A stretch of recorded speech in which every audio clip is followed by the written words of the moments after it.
nama adik-adiknya siapa? Mulai dari sini, siapa namanya, Dek?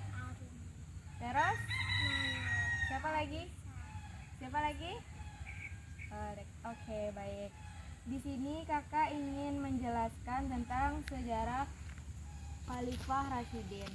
Ada yang tahu pernah dengar tentang Khalifah Rasyidin? Tidak. Baik, kalau gitu kakak jelaskan ya. Nanti kalau ada yang ditanyakan, tanyakan langsung ya.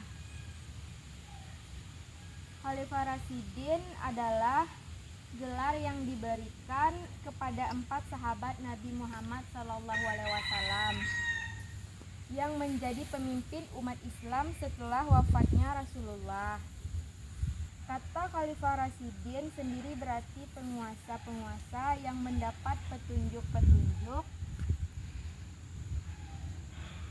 Mereka dianggap sebagai generasi terbaik setelah para sahabat karena teladan mereka dalam menjalankan kepemimpinan dan kedekatan mereka dengan ajaran Islam. Siapa saja mereka? Ada yang tahu enggak? Tidak. Mereka itu ada 4. Yang pertama yaitu Abu Bakar As-Siddiq, dan yang keduanya Umar bin Khattab, dan yang ketiga Utsman bin Affan, dan yang keempatnya Ali bin Abi Thalib. Ada berapa tadi mereka? Oh ya, ada 4. Pintarnya. Baik, kakak akan menjelaskan satu persatu dari mereka ya. Yang pertama yaitu Abu Bakar As-Siddiq, khalifah yang pertama, yaitu beliau adalah sahabat Nabi yang paling dipercaya dan menjadi khalifah pertama setelah wafatnya Rasulullah. Perang Riddah. Pada masa kepemimpinannya terjadi pemberontakan di beberapa daerah yang menolak kepemimpinan beliau. Jadi ada beberapa daerah yang menolak kepemimpinan Abu Bakar As-Siddiq tadi. Perang Riddah pun tidak terhindarkan untuk menyatukan kembali umat Islam. Dan terjadi pula komplikasi Al-Quran. Beliau memerintahkan sahabat untuk mengumpulkan ayat-ayat Al-Quran yang tersebar di kalangan masyarakat. Jadi Abu Bakar As-Siddiq ini memerintahkan atau meminta para sahabatnya untuk mengumpulkan ayat-ayat Al-Quran yang tersebar di kalangan masyarakatnya. Jadi yang kedua yaitu Umar bin Khattab. Umar bin Khattab adalah penguatan sistem pemerintahan. Umar dikenal sebagai pemimpin yang tegas dan berwibawa. Beliau membangun sistem pemerintahan Islam yang kuat dan efektif. Dan ada pula ekspansi wilayahnya di masa kepemimpinannya. Wilayah Islam meluas hingga ke Persia dan Mesir. Penanggalan Hijriyah. Umar memperkenalkan penanggalan Hijriyah sebagai penanda tahun baru Islam. Dan yang ketiga yaitu Utsman bin Affan.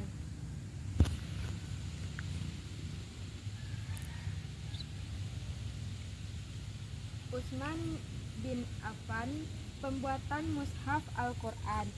Utsman memerintahkan untuk membuat salinan Al-Quran yang seragam dan disebarluaskan ke seluruh wilayah Islam. Pembangunan armada laut. Beliau membangun armada laut yang kuat untuk melindungi wilayah Islam dari serangan musuh. Dan yang keempat, Ali bin Abi Thalib, sepupu dan menantu Nabi. Ali adalah sepupu dan menantu Nabi Muhammad SAW. Beliau dikenal sebagai seorang ahli agama yang sangat cerdas dan bijaksana.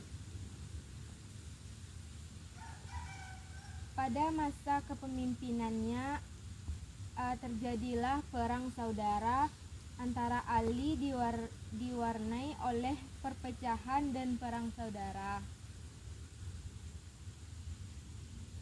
Jadi ada berapa tadi Khalifah Rasyidin? 4. Ada 4. Siapa yang pertama? Abu Bakar As-Siddiq. Yang kedua Umar bin Khattab. Dan yang ketiga Utsman bin Affan. Dan yang keempat Ali bin Abi Thalib. Ada yang ingat?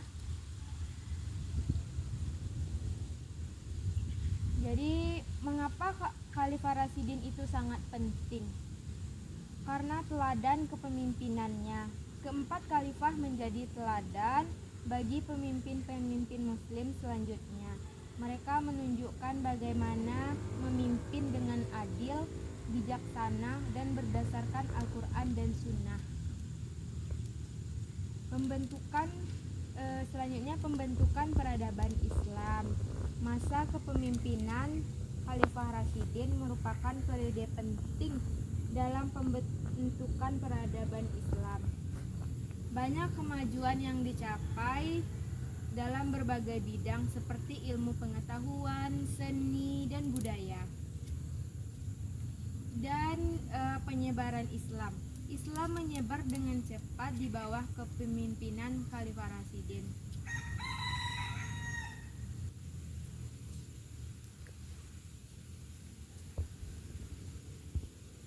Dan ada beberapa warisan dari Khalifah Rasyidin, yaitu Khalifah Rasyidin sangatlah besar bagi umat Islam. Warisan Khalifah Rasyidin sangatlah besar bagi umat Islam. Nilai-nilai kepemimpinan, keadilan, dan ketakwaan yang mereka contohkan terus menjadi inspirasi hingga saat ini.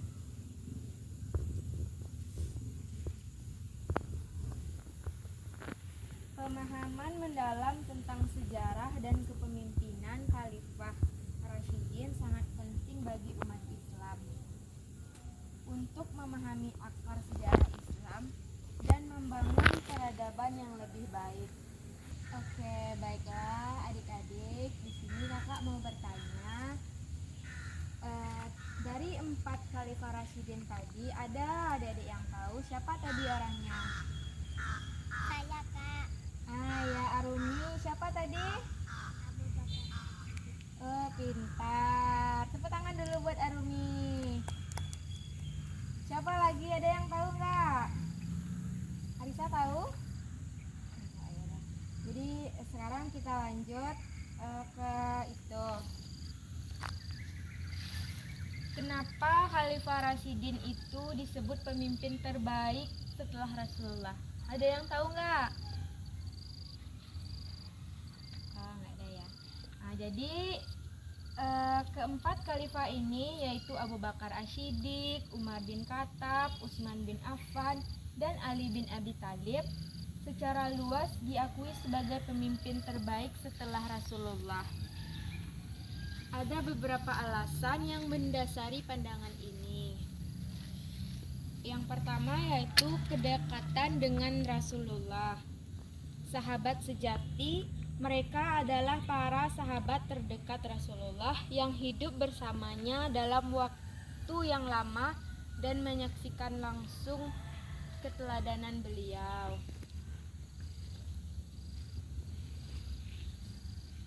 Selanjutnya yaitu pemahaman mendalam tentang Islam.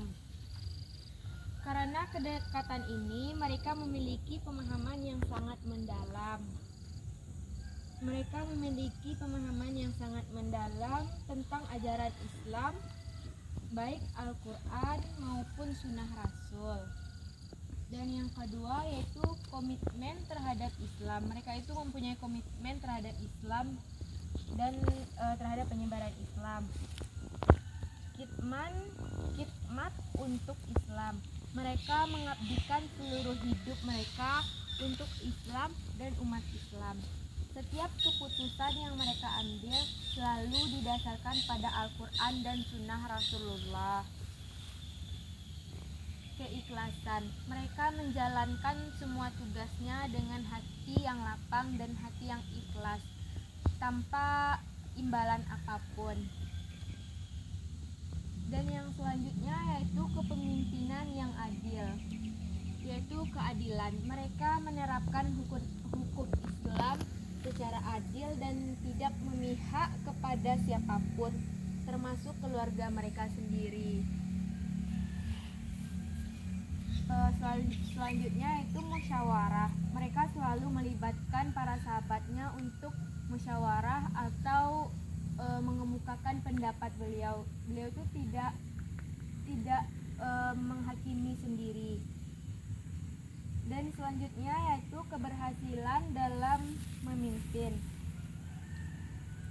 Konsolidasi umat. Abu Bakar berhasil menyatukan kembali umat Islam setelah wafatnya Rasulullah. Dan selanjutnya ada yaitu ekspansi wilayah. Umar berhasil memperluas wilayah Islam dan membangun sistem pemerintahan yang sangat kuat dan bijaksana. Yang selanjutnya yaitu teladan akhlak mulia. Kesederhanaan, mereka hidup sederhana dan tidak bermewah-mewah. Mereka itu cukup hidup sederhana saja, tidak mewah, tidak pakai mobil, tidak pakai motor atau mengadu gengsinya, gitu ya. Dan ketaatan mereka selalu taat kepada Allah Subhanahu wa Ta'ala dan menjalankan perintahnya. Apa saja perintah Allah? Salat 5 waktu, membaca Al-Quran, apalagi berbakti kepada orang tua, ya kan? Dan selanjutnya kesabaran. Mereka menghadapi berbagai cobaan dengan penuh kesabaran. Misalnya ada cobaan, mereka itu terjatuh, mereka itu sabar, tidak marah-marah. Kalian kalau jatuh gimana? Marah-marah? Gimana? Kalau jatuh gimana? Astagfirullah. Ada ngucap kalau jatuh? Pasti marah-marah kan, jengkel kan kalau jatuh? Kalau ada musibah kan? Kita tuh harus sabar. Itu mungkin ujian untuk kita ya.